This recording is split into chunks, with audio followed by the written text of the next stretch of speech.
Hey guys, welcome back to my channel. जैसा कि last episode में हमने देखा कि सिल्वर टाइगर किंग ने अकेले ही एक पूरे सिटी को हरा दिया था, जिसके बाद वो वहां से बाहर आ गया था, जहां उसे किंग फेंग और उसके लोग मिले थे जो कि बायांग सिटी पर हमला करने के लिए जा रहे थे। लेकिन सिल्वर टाइगर किंग ने उन्हें सबक सिखा दिया था और सिटी के ऑर्डिनरी लोगों को मारने से मना किया था। जिसके बाद सिल्वर टाइगर किंग एक माउंटेन की चोटी पर आ गया था, जहाँ जिनमुई भी आ गई थी और वहाँ उसने बताया था कि डिमोनी tiger king god burning forbidden area में चला गया है, जिस पर सिल्वर टाइगर किंग भी वहाँ जाने के लिए रेडी हो गया था और उसने अपने हाथ में कुछ पिल्स निकाल लिया था। अब आगे नेक्स्ट एपिसोड की शुरुआत बिल्कुल उसी सीन से शुरू होता है, जहां पर हम देखते हैं कि सिल्वर टाइगर किंग उन पिल्स को अपने लाइटनिंग हॉर्स को खिला देता है और उससे कहता है कि तुम किसी अच्छी सी जगह को ढूंढकर इन पिल्स को रिफाइन करके एब्जॉर्ब कर लेना, और एब्जॉर्ब करके होने के बाद अगर मैं वहां पर ना मिलूं तो तुम होली सिटी की ओर चला जाना। और ये कहने के बाद हम देखते हैं कि लाइटनिंग हॉर्स वहां से जाने लगता है, जिसे जाता हुआ देखकर जिनमुई सिल्वर टाइगर किंग से कहती है, देखना इन तीनों ड्रैगन डीमन पिल्स की मदद से तुम्हारा लाइटनिंग हॉर्स बहुत ही ज्यादा स्ट्रॉन्ग हो जाएगा। और जिनमुई को अपने लाइटनिंग हॉर्स को इतना ज्यादा घूरते हुए देखकर सिल्वर टाइगर किंग उससे कहता है, उसे घूर घूर के देखना बंद करो, वो मेरा है। उसके बाद सुनकर अब जिनमुई भी स्माइल करते हुए वहाँ से जाने लगती है। अगले सीन में हम उन लोगों को गॉड बर्निंग फोरबिडन एरिया की तरफ जाते हुए देखते हैं, जहाँ जाते हुए जिनमुई सिल्वर टाइगर किंग को बताने लगती है, इस वर्ल्ड में ऐसे बहुत सारे फोरबिडन एरिया से, लेकिन गॉड बर्निंग फोरबिडन एरिया उन सब से बहुत ही ज्यादा अलग है, क्योंकि यहाँ पर ब्लैक लाइटनिंग पाई जाती है। उसकी बात सुनकर सिल्वर टाइगर किंग कहता है, ये तो बहुत ही ज्यादा इंटरेस्टिंग है। फिर जिनमुई कहने लगती है, मैंने पहले यहाँ पर एक बार जाने की कोशिश की थी, लेकिन यहाँ पर खतरा होने की वजह से और साथ ही यहाँ के डिमोनिक बीस्ट ब्लैक लाइटनिंग से मिलकर म्यूटेट हो गए हैं, जिसकी वजह से मैं अंदर नहीं गई। इसके बाद वो दोनों इसी तरह से बातें करते करते गॉड बर्निंग फोरबिडन एरिया के डीप में जाने लगते हैं, जहाँ जाते हुए हम देखते हैं कि उन दोनों को बहुत सारे डिमोनिक लेपर्डा को चारों तरफ से घेर लेते हैं। ये देखने के बाद अब जिनमुई सिल्वर टाइगर किंग को बताती है कि यहाँ के डिमोनिक वाइन्स का कोई भी नियम नहीं है और उन सभी को ये भी मालूम नहीं है कि अपने से ज्यादा स्ट्रॉन्ग एनिमीज को कैसे अवॉइड करते हैं। जिनमुई की बात सुनकर अब सिल्वर टाइगर किंग भी यहाँ कह देता है और फिर वहाँ से बहुत ही तेजी से आगे जाने लगता है, जिसको देखकर जिनमुई भी उसके पीछे पीछे जाने लगती है। लेकिन तभी हमें दिखाया जाता है कि जमीन से बहुत सारे डिमोनिक वाइन्स निकलने लगती है और वो वाइन्स सिल्वर टाइगर किंग पर अटैक कर देती है, जिसको डिफेंड करने के लिए सिल्वर टाइगर किंग भी अपने फिस्टी से उस पर अटैक कर देता है। लेकिन वो वाइन्स बहुत ही ज्यादा स्ट्रॉन्ग थे, जिसकी वजह से सिल्वर टाइगर किंग थोड़ा सा पीछे खिसक जाता है। ये देखने के बाद जिनमुई सिल्वर टाइगर किंग को तुरंत यहाँ से निकलने के लिए कहती है और ये कहकर वो दोनों ही वहाँ से उड़कर निकलने की कोशिश करते हैं, मगर हम देखते हैं कि जमीन से और भी बहुत सारे डिमोनिक वाइन्स निकलकर उन दोनों को चारों तरफ से घेर लेते हैं और फिर उन दोनों को पकड़ने की कोशिश करने लगती है। लेकिन हम देखते हैं कि वो दोनों किसी न किसी तरह से उन डिमोनिक वाइन से बचकर निकल गए थे और जाकर एक बहुत ही बड़े डिमोनिक बीस्ट के पास पहुंच गए थे, जो कि उन दोनों के सामने ही बैठा हुआ था। लेकिन तभी हम देखते हैं कि उस थंडर स्टोन जायंट बीस्ट ने खड़े होते हुए उन दोनों के ऊपर अटैक कर दिया था, लेकिन उन दोनों ने उस थंडर स्टोन जायंट बीस्ट के अटैक को डॉज कर लिया था और फिर उन दोनों ने एक साथ मिलकर उस पर अटैक करके उसको मार दिया था। जिसके बाद वो दोनों आगे निकल गए थे, जहाँ थोड़ी दूर आगे जाने के बाद उन्हें डिमोनी टाइगर किंग दिखाई देता है, जो कि एक बड़े से चट्टान के ऊपर खड़ा होता है। डिमोनी टाइगर किंग अब जिनमुई से कहता है, जिनमुई आखिर तुम्हारी हिम्मत कैसे हुई हमें धोखा देने की? जिस पर जिनमुई कहने लगती है कि जब मैं सर्कुलेशन में थी तब तुमने मेरी प्रोटेक्शन की थी, जिसके बदले मैंने तुम्हारी एक बार जान बचाई थी। और रही बात डेमंस की, तो हमारे मून फॉक्स क्लैन ने उन्हें बहुत ही ज्यादा फायदे दिए हैं। और ये कहकर वो कहती है कि आखिर इसमें गलती क्या है, अगर हम उनको छोड़ना चाहे तो। वही सिल्वर टाइगर किंग डिमोनी टाइगर किंग को देखकर गुस्से से उससे कहता है, धोखेबाज कहीं के, आज मैं भी देखता हूँ कि तुम मुझसे बचकर कहाँ जा पाओगे। सिल्वर टाइगर किंग की बात सुनकर डिमोनिक टाइगर किंग उससे कहता है, सिल्वर टाइगर किंग, तुमने मुझे मारने के लिए मुझे बहुत ही दूर तक दौड़ाया है, जिसकी वजह से आज मैं इस दुनिया के लिए एक मजाक बन गया हूँ। लेकिन आज नहीं, आज मैं तुम्हें बिल्कुल भी जिंदा नहीं छोड़ूंगा। आज मैं उन सब का बदला तुमसे जरूर लूंगा। और ये कहकर डिमोनिक टाइगर किंग अपने किसी पावर का यूज करके जिन मुई और सिल्वर टाइगर किंग पर अटैक कर देता है। वो दोनों भी उसके अटैक को किसी तरह से रोकने लगते हैं, लेकिन इसमें उन दोनों को बहुत ही ज्यादा मुश्किल हो रही होती है। और वही हम देखते हैं कि डिमोनिक टाइगर किंग के अटैक की वजह से वहाँ पर बहुत ही ज्यादा लाइटनिंग गिरने लगती है, जिसकी वजह से हम देखते हैं कि वो थंडर जायंट स्टोन बीच फिर से खड़ा हो जाता है और वही डिमोनिक लेपर्स उन लोगों की तरफ आने लगते हैं। अब ये सब देखने के बाद हम देखते हैं कि डिमोनिक टाइगर किंग वहाँ से निकल जाता है। उसके जाने के बाद सिल्वर टाइगर किंग और जिन मुई भी उसके अटैक को खत्म कर देते हैं और जिसके तुरंत वो लोग उसका पीछा करने के लिए उड़ते हुए जाने लगते हैं। लेकिन थोड़ा सा उड़ते ही उन दोनों को अंदाजा हो जाता है कि वहाँ पर ग्रेविटी बहुत ही ज्यादा है, इसलिए वो लोग उड़ते हुए डिमोनिक टाइगर किंग का पीछा नहीं कर पाएंगे। इसलिए हम देखते हैं कि सिल्वर टाइगर किंग अपने स्नो डीमन फ्रीजिंग स्किल का यूज करके वहाँ पर एक बहुत ही लंबी चेन को ले आता है और जिसके बाद वो दोनों उसके ऊपर भागते हुए बहुत ही तेजी से जाने लगते हैं। लेकिन तभी हम देखते हैं कि उन दोनों के ऊपर एक बहुत ही बड़ा स्पिरिचुअल हैंड ने आकर पीछे से अटैक कर दिया था, लेकिन उन दोनों ने अपने अपने वेपन से उस हैंड को रोक लिया था। लेकिन उसके इम्पैक्ट से सिल्वर टाइगर किंग का स्पिरिचुअल चेन भी डिस्ट्रॉय हो जाता है और तभी हम देखते हैं कि वहाँ पर एक बहुत ही बड़ा स्पिरिचुअल ड्रैगन अपीयर हो जाता है और वो ड्रैगन तुरंत ही उन दोनों के ऊपर स्पिरिचुअल बीम से अटैक कर देता है। मगर सिल्वर टाइगर किंग और जिन मुई वहाँ से हट गए थे, जिसकी वजह से वो लोग बच गए थे। लेकिन वो ड्रैगन वहीं पर ही नहीं रुकता है, वो फिर से उन दोनों पर अटैक कर देता है। लेकिन इस बार सिल्वर टाइगर किंग उसके अटैक को डॉज करते हुए उसके पीठ पर बैठ जाता है और जिसके तुरंत सिल्वर टाइगर किंग अपने फिस्ट से उस ड्रैगन के सिर पर एक जबरदस्त अटैक कर देता है,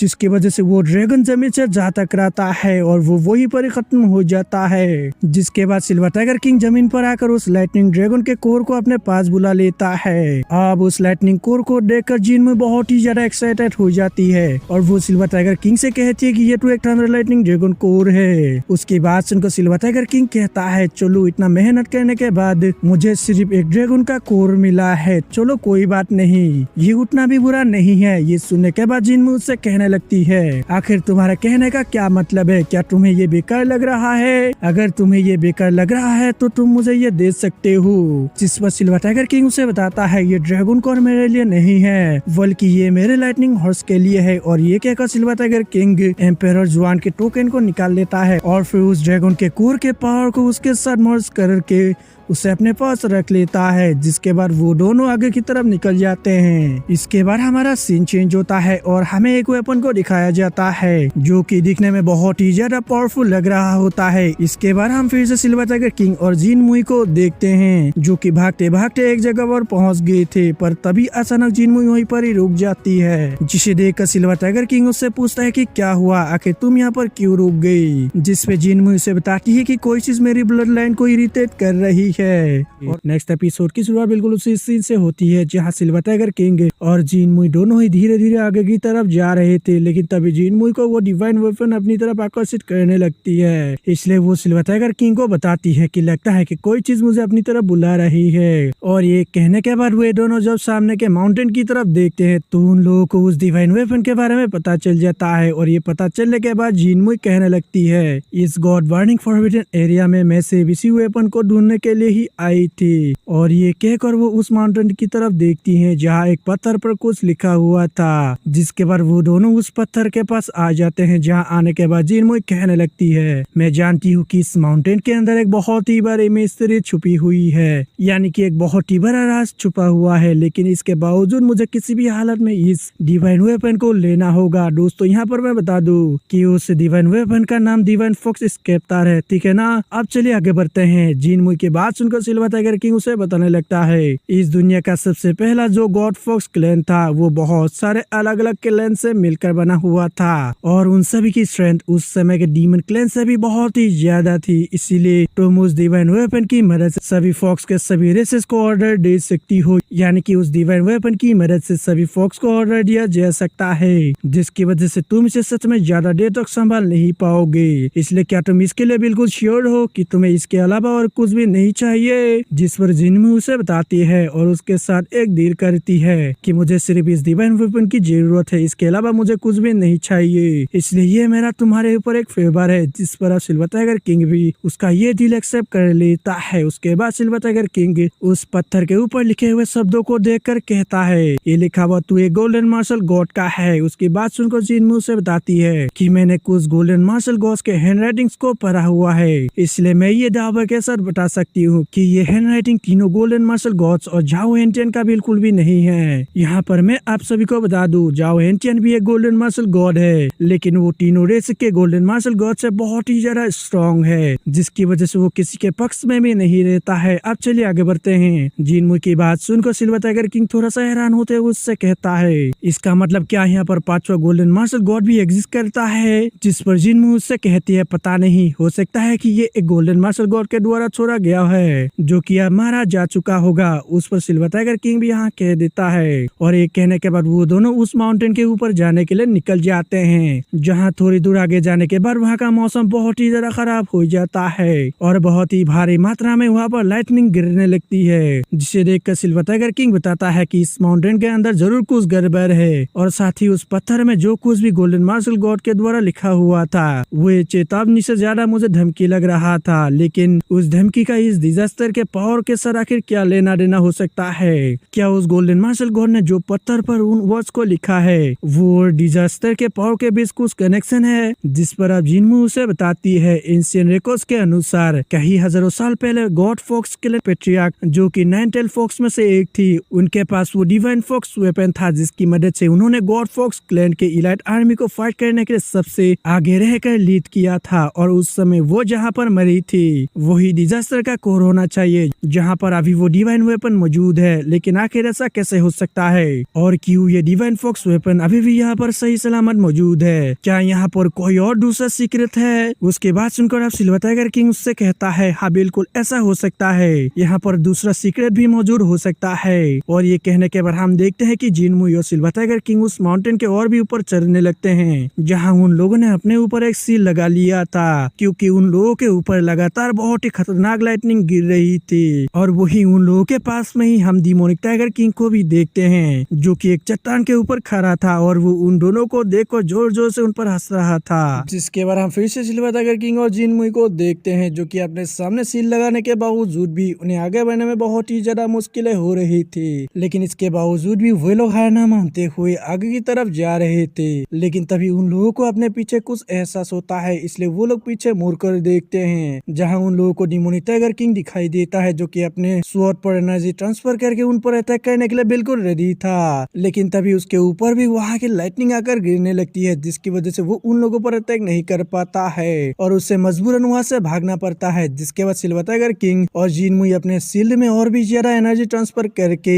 वहां से आगे की तरफ जाने लगते हैं जहां उन लोगों पर लगातार लाइटनिंग गिर रही थी। लेकिन इसके बावजूद भी वे लोग आगे की तरफ बढ़ रहे थे। तभी सिल्वर टाइगर किंग जिनमुई से कहता है, जिनमुई क्या तुम्हें किसी की आवाज सुनाई दी जो कि बिल्कुल लीजियांग की तरह लग रहा था? उसकी बात सुनकर जिनमुई भी उसे बताती है कि मुझे भी यहाँ पर किसी की आवाज सुनाई दी थी जो कि बिल्कुल युबूतोंग की तरह लग रहा था। ये सुनकर आप सिल्वर टाइगर किंग कहता है, लगता है कि गॉड बर्निंग फॉरबिडन एरिया में हमारे अलावा भी बहुत सारे लोग आए हैं जो कि शायद यहाँ पर प्रैक्टिस करने आए होंगे या फिर यहाँ के ट्रेजर्स लेने आए होंगे। अब वे लोग इसी तरह से बातें करते करते आगे बढ़ रहे थे कि तभी हम देखते हैं कि वहाँ पर आसमान में चार बहुत ही पावरफुल डिमोनिक बीस्ट अपीयर हो जाते हैं। अब उन बीस्तों को वहाँ पर देखकर सिल्वर टाइगर किंग और जिनमुई तुरंत ही उन बीस्तों पर एक एक करके हमला कर देते हैं, जहाँ जिनमुई एक बीस्ट पर एक बहुत ही पावरफुल स्वॉर्ड से अटैक कर देती है जिसकी वजह से वो बीस्ट वहीं पर ही मारा जाता है। वही दूसरी तरफ सिल्वर टाइगर किंग भी अपने फिस्ट से एक बीस्ट पर अटैक कर देता है और उसे वहीं पर ही मार देता है। जिसके बाद वो martial god skill god bone power का यूज करके उस बर्ड डिमोनिक बीस्ट पर हमला कर देता है जिसकी वजह से वो बर्ड डिमोनिक बीस्ट भी मारा जाता है और उसके इम्पैक्ट से सिल्वर टाइगर किंग भी नीचे आ गया था, जहाँ आकर वो कहने लगता है कि थंडर की पावर बॉडी को रिफाइन करने के लिए बहुत ही ज्यादा काम आता है, लेकिन मुझे मालूम नहीं था कि इतने खतरनाक बीस्ट थंडर में छुपा होगा। दूसरी तरफ जिनमुई अभी भी उस बीस्ट से फाइट कर रही थी, जहाँ उसने एक बहुत ही पावरफुल अटैक से उस क्रोकोडाइल डिमोनिक बीस्ट को वहीं पर ही खत्म कर दिया था। जिसके बाद वो नीचे सिल्वर टाइगर किंग के पास आ गई थी और फिर वे दोनों ही उस डिवाइन फॉक्स वेपन के पास आ जाते हैं, जहाँ आने के बाद जिनमू इस दीवान फॉक्स वेपन को पकड़कर उसे बाहर निकालने की कोशिश करने लगती है, लेकिन वो बहुत ही ज्यादा कोशिश करने के बावजूद भी उसे बाहर निकाल नहीं पा रही होती है। जिसे देखकर सिल्वर टाइगर किंग उसे बताता है कि यहाँ पर इस वेपन को अपनी पावर का यूज करके निकालने का कोई भी मतलब नहीं है, क्योंकि ये वेपन तुम्हारे पावर से बिल्कुल भी नहीं निकलेगा, लेकिन मुझे मालूम है कि इसे कैसे निकाला जा सकता है। और ये कहकर सिल्वर टाइगर किंग उसे बताता है कि जहाँ तक मुझे पता है कि इस डिवाइन वेपन में जो रूबी लगा हुआ है वो गॉड फॉक्स से रिलेटेड है, इसलिए तुम्हें अपने ब्लड लाइन की पावर का यूज करके इसे निकालना होगा।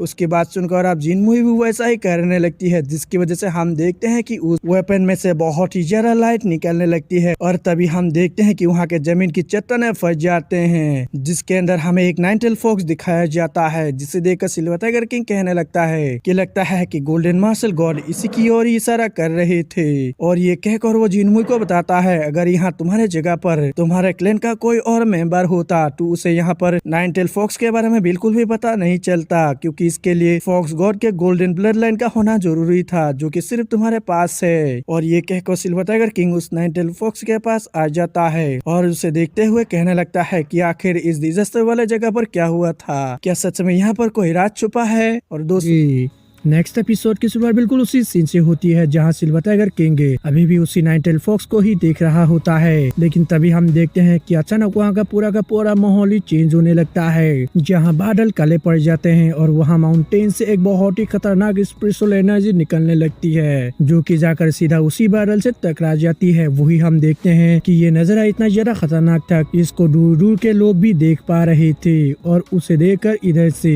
जियांगहुआ किनफेंग को बताती है ये एनर्जी 120 माउंटेन के सबसे खतरनाक जगह गॉड बर्निंग फॉरबिडन एरिया से निकल रही है। उसकी बात सुनकर किनफेंग उसे बताता है मैंने भी सिल्वर टाइगर किंग को गॉड बर्निंग फॉरबिडन एरिया की तरफ जाते हुए देखा था, जो कि डिमोनिक टाइगर किंग का पीछा कर रहा था। शायद ये हो सकता है कि ये एनर्जी सिल्वर टाइगर किंग की वजह से निकल रहा है। और ये कहकर वो उसे बताता है God burning forbidden area such में बहुत ही ज्यादा खतरनाक है, लेकिन इसके अलावा वहाँ पर बहुत सारे ऐसे रेयर ट्रेजर्स पाए जाते हैं जो कि बहुत ही ज्यादा कमाल के हैं, जिससे तुम्हारा लाइफ भी चेंज हो सकता है। इसलिए मैं भी वहाँ पर जाना चाहूंगा, शायद मुझे भी वहाँ पर कुछ ट्रेजर्स मिल जाए। और ये कहकर किनफेंग गॉड बर्निंग फॉरबिडन एरिया की तरफ उड़ते हुए निकल जाता है। वही अब किनफेंग को जाता हुआ देखकर इधर पर्पल वुल्फ भी अपने वुल्फ फॉर्म में आकर उसके पीछे पीछे फॉरबिडन एरिया की तरफ चला जाता है। यहाँ पर मैं आप सभी को बता दूं इन लोगों के बीच अभी जंग चल रही है, जो कि बायंग सिटी और उन्हीं तीनों क्लैनों के बीच हो रही होती है, जिन्हें सिल्वर टाइगर किंग ने वार्निंग दिया था। इसके बाद हम देखते हैं कि सेंट किंग और जियांगहुआ दोनों साथ मिलकर रेड किंग और ली जिहुआ पर अटैक कर देते हैं। वही दूसरी तरफ हम मिसलू और उसके लोगों को देखते हैं, जो कि डीम्स का पीछा करते करते बहुत ही दूर तक आ गए थे, जहां उन्होंने भी गॉड बर्निंग फॉरबिडन एरिया से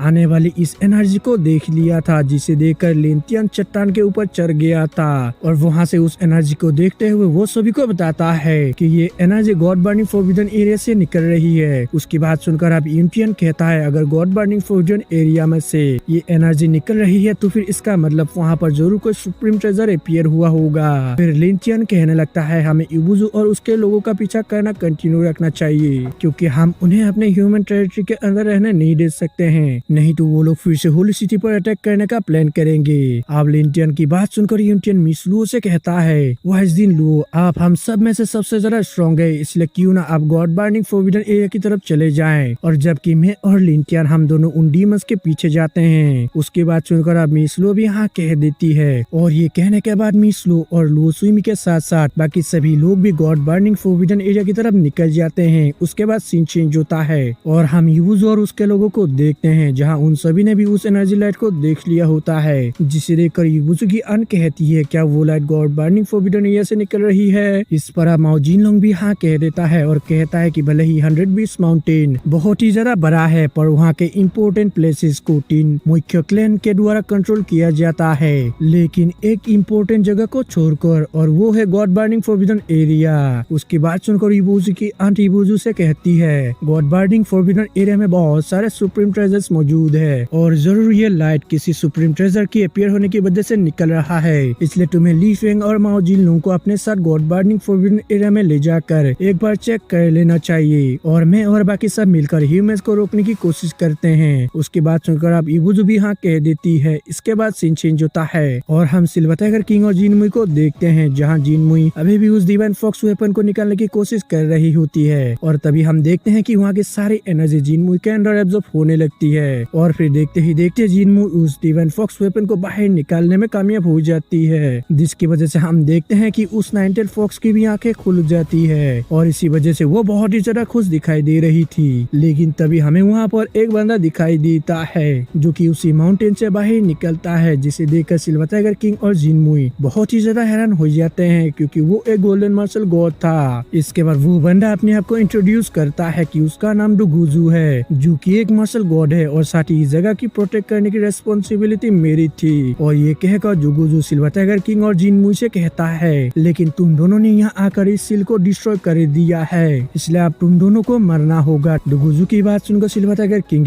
उसका मजाक उड़ाते हुए उससे कहता है, तुम तो बहुत ही ज्यादा कमजोर दिखाई दे रहे हो, जो कि अच्छे से सांस भी नहीं ले पा रहा है। और इसके साथ साथ क्या हुआ अगर तुम एक गोल्डन मार्शल गॉड हो? तुम बस बाहर से स्ट्रॉन्ग दिख रहे हो, जबकि तुम अंदर से बहुत ही ज्यादा कमजोर हो और अभी तुम जिस हालत में हो उससे तुम अपनी आधी पावर भी यूज नहीं कर सकते हो। सिल्वर टाइगर किंग की बात सुनकर डुगुजू बहुत ही ज्यादा गुस्सा हो जाता है और वो उससे कहता है, आखिर तुम्हारी हिम्मत कैसे हुई मेरे जैसे एक परफेक्ट गोल्डन मार्शल गॉड का मजाक उड़ाने की? और ये कहकर वो आगे कहता है, हजारों साल पहले जितने भी स्मॉल टेरियल में गोल्डन मार्शल गॉड्स हुए हैं उन सभी में कुछ न कुछ कमियां थी, लेकिन आखिर तुम्हारी हिम्मत कैसे हुई उन सभी गोल्डन मार्शल गॉड्स के पावर को मेरे पावर के साथ कंपेयर करने की? और इसी के साथ साथ भले ही मैं बहुत ही ज्यादा जख्मी हूँ और बस अपने 10 से 20% पावर्स का ही यूज कर सकता हूँ, लेकिन मेरी 10% पावर्स ही तुम दोनों के लिए काफी है तुम दोनों को खत्म करने के लिए। और ये कहकर वो उन दोनों से कहता है, आज मैं तुम दोनों के खून से इस जगह को फिर से सील कर दूंगा। और ये कहकर डुगुजू अपना ऑरा रिलीज कर लेता है और फिर वो बहुत ही तेजी से मूव करते हुए सिल्वर टाइगर किंग और जिनमुई पर अपने फिस्ट से अटैक कर देता है। ये देखकर आप सिल्वर टाइगर किंग और जिनमुई भी अपने अपने पावर्स का यूज करते हुए डुगुजू पर अटैक कर देते हैं और उन लोगों के अटैक के टकराने की वजह से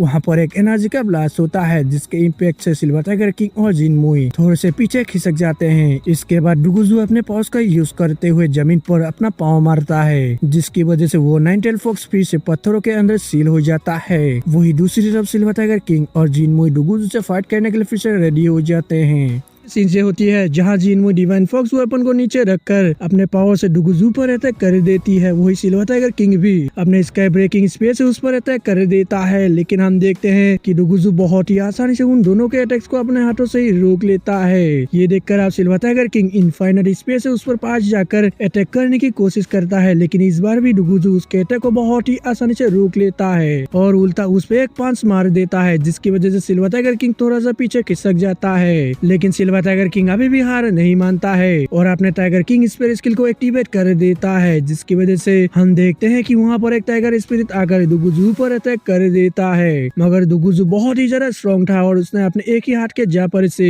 उस टाइगर स्पिरिट को खत्म कर दिया था। इसके बाद हमारा सीन उसी नाइनटेल फॉक्स की तरफ जाता है, जहाँ उसने अपने आप को किसी तरह से उन पत्थरों से आजाद कर लिया था और फिर वो बाहर आकर अपने किसी फॉर्मेशन का यूज करने लगती है, जिसकी वजह से हम देखते हैं वो नाइनटेल फॉक्स अपने ह्यूमन फॉर्म में आ जाती है और उसका ह्यूमन फॉर्म बहुत ही ज्यादा खूबसूरत होता है। फिर वो अपने ह्यूमन फॉर्म में आकर कहने लगती है कि मेरा नाम याओ याओ है और मैं आज इस गोल्डन मार्शल गॉड को खत्म कर दूंगी। और ये कहकर वो डुगुजू पर अटैक करने के लिए उसकी तरफ बढ़ जाती है और वही सिल्वर टाइगर किंग और जिनमुई भी डुगुजू की तरफ बढ़ जाते हैं। आप उन तीनों को अपनी तरफ आता हुआ देखकर डुगुजू गुस्से से उन लोगों से कहता है, आज तुम सब यहाँ पर मारे जाओगे। और ये कहकर वो बहुत ही तेजी से मूव करते हुए जिनमुई पर अपने फिस्ट से अटैक करने की कोशिश करता है, लेकिन जिनमुई उसके अटैक को डॉज कर लेती है और तभी पीछे से सिल्वर टाइगर किंग उस पर अपने स्पेस अटैक कर देता है, लेकिन डुगुजू उसके अटैक को किसी तरह से डॉज कर लेता है और थोड़ा सा पीछे आ जाता है। लेकिन हम देखते हैं कि डुगुजू को संभलने का मौका ही नहीं मिलता है और नाइनटेल फॉक्स अपना ऑरा रिलीज करते हुए अपने पंजों से उस पर अटैक कर देती है। और यहाँ पर हमें उन दोनों के दरमियान एक बहुत ही अमेजिंग कॉम्बैट फाइट देखने को मिलती है, जहाँ नाइनटेल फॉक्स डुगुजू को करीब तक कर देते हुए उसे थोड़ा सा पीछे धकेल देती है। ये देखने के बाद अब डुगुजू को बहुत ही ज्यादा गुस्सा आ जाता है और वो अपना ऑरा रिलीज कर देता है, जिसकी वजह से वहाँ पर बहुत ही टेरिफाइंग एनर्जी शॉक वेव्स निकलता है। अब ये सब देखने के बाद सिल्वर टाइगर किंग कहने लगता है, मुझे किसी न किसी तरह से डुगुजू को खत्म करना होगा। सिल्वर टाइगर किंग अभी ये सब कह ही रहा था कि तभी डुगुजू अपने किसी पावर का यूज करके एक साथ ही उन तीनों के ऊपर अटैक कर देता है, मगर उन लोगों ने भी उसके अटैक को किसी तरह से रोक लिया था। लेकिन तभी हम देखते हैं कि सिल्वर टाइगर किंग अपने स्काई ब्रेकिंग स्पेस से डुगुजू पर अटैक करके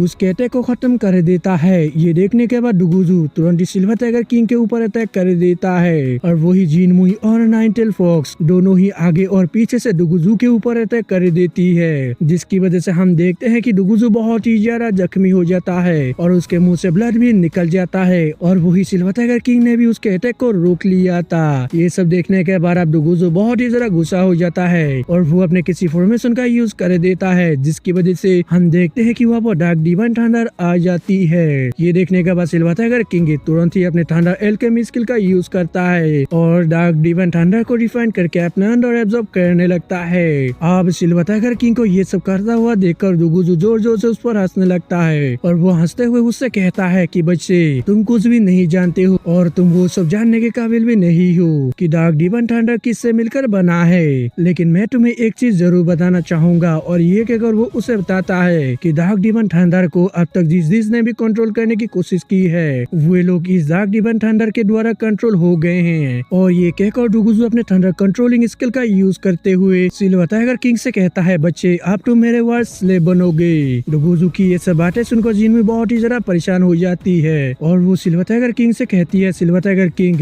तुम अपने बॉडी को रिफाइन करना बंद कर दो, नहीं तो तुम उसके कंट्रोल में आ जाओगे। जिसपे नाइन टेल फॉक्स उसे बताती है अब ये सब करने में बहुत ही ज्यादा देर हो चुकी है क्योंकि डार्क डिवाइन थंडर उसके बॉडी के हर कोने में पहुंच गया है, इसलिए अब इसे कोई भी बचा नहीं सकता है। नाइन टेल फॉक्स की बात सुनकर जिनमुई बहुत ही ज्यादा सैड हो जाती है और वो सैड होते हुए कहती है कि नहीं, ऐसा बिल्कुल भी नहीं हो सकता है क्योंकि वो सिल्वर टाइगर किंग ही है जो कि ह्यूमन रेस का सेकंड स्ट्रॉन्गेस्ट पर्सन है। इस पर अब नाइन टेल फॉक्स उसे बताती है dark divine thunder dark star realm के पावर से मिलकर बना है। उसकी बात सुनकर जिनमुई कुछ सोचते हुए डुगुजू पर अटैक करने के लिए उसकी तरफ जाने लगती है कि तभी हम देखते हैं कि सिल्वर टाइगर किंग अपना ऑरा रिलीज कर देता है, जिसकी वजह से वो दोनों वही रुक गए थे और वो सिल्वर टाइगर किंग को इधर नाइन टेल फॉक्स हैरान होते हुए कहती है कि ऐसा बिल्कुल भी नहीं हो सकता है। वही मार्शल गॉड डुगुजू भी सिल्वर टाइगर किंग को ऐसा करता हुआ देखकर बहुत ही ज्यादा हैरान हो गया था और वो उससे पूछता है कि आखिर तुम कौन सी टाइप की टेक्निक को कल्टीवेट करते हो जिसे तुम पूरे डार्क डिवाइन थंडर को अपने बॉडी से पूरे तरीके से बाहर निकल पाए हो। डुगुजू की बात सुनकर सिल्वर टाइगर किंग उससे कहता है, तुम्हारा डार्क डिवाइन थंडर इतना ज्यादा पावरफुल नहीं है क्योंकि इससे मेरी पूरी बॉडी रिफाइन नहीं हो पाई है, सिर्फ मेरे वेसल्स ही रिफाइन हो पाए हैं। वही सिल्वर टाइगर किंग को सही सलामत देखकर जिनमुई बहुत ही ज्यादा खुश हो जाती है और कहती है कि इसने तो गोल्डन वेसल्स को अचीव कर लिया है। इस पर नाइन टेल फॉक्स भी कहती है कि डार्क डिवाइन थंडर से अपने बॉडी को रिफाइन करके गोल्डन गॉड वेसल्स को अचीव करना ये तो सच में मिराकल है। और ये कहकर वो बहुत ही ज्यादा एक्साइटेड हो जाती है और वो कहती है कि हमारे गॉड फॉक्स क्लैन को ऐसे ही इंसान की जरूरत है। इसके बाद सिल्वर टाइगर किंग अपना ऑरा रिलीज करने लगता है, जिसका ऑरा पहले से बहुत ही ज्यादा स्ट्रॉन्ग हो गया था। जिसके बाद वो मार्शल गॉड डुगुजू से कहता है कि अब तुम्हें मरना होगा और ये कहकर सिल्वर टाइगर किंग अपने ब्राइट धर्म technique tiger in the world को एक्टिवेट कर देता है, जिसकी वजह से हम देखते हैं कि वहाँ पर एक बहुत ही बड़ा स्पिरिचुअल टाइगर आ जाता है जो कि दिखने में पहले से बहुत ही ज्यादा स्ट्रॉन्ग लग रहा था। और तभी जिनमुई और नाइन टेल फॉक्स भी उस डिवाइन फॉक्स वेपन को एक साथ पकड़कर अपने अपने पावर को रिलीज कर देती है और दोस्तों इसके साथ एपिसोड खत्म हो जाता है। दोस्तों अगर आप सभी को वीडियो अच्छा लगे तो लाइक कर दे और अगर आप चैनल पर नहीं है तो सब्सक्राइब करते जाना। तब तक के लिए मिलते हैं नेक्स्ट एपिसोड में।